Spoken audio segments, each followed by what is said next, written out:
let's talk about that. J.J. McCarthy, 2 series, 2 touchdowns. He had that nice read option. He took it 20 yards for the touchdown run. I believe he had 50 total yards rushing. 4 for 4 today. Small sample size as far as passing, but he was 4 for 4, 30 yards.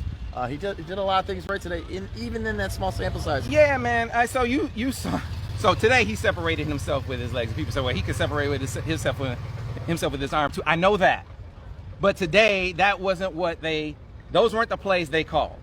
The plays they called when he got in the game were plays they didn't call before he got in the game.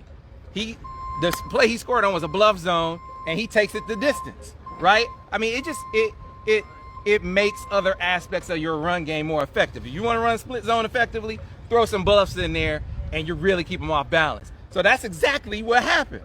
They call a bluff play. JJ's wide open on the perimeter with no one around, and then they called it 2 more times, and he ran with those too. So his legs open up another play in the playbook on the ground. Now the question is, when the spotlight is on JJ next week. I was going to segue to that. Yeah, what are your expectations so from JJ as we wrap up this video? He has an opportunity. Absolutely. Look, we having a big boy conversation here. This is what it is. It's a competition, right?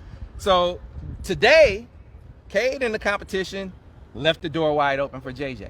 But now it's different when you're the guy. I've talked to a lot of players who say, if Devin Gardner says this all the time, I played really well when I was the backup.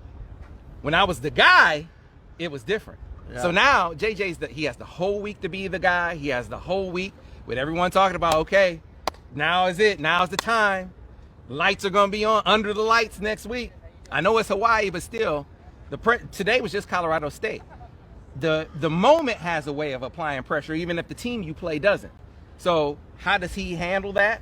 If he handles it well and can separate himself with his arm the way that he separated himself with his legs today, I think he can put some definitive space between he and Cade heading into game 3. And that would be the game that I think could potentially seal who it is moving forward. Well, that's definitely going to be the storyline as we head into Hawaii night game here at the Big House. Look for all our coverage and more. For Sam Webb, I'm Josh Newkirk. That's going to wrap it up here today.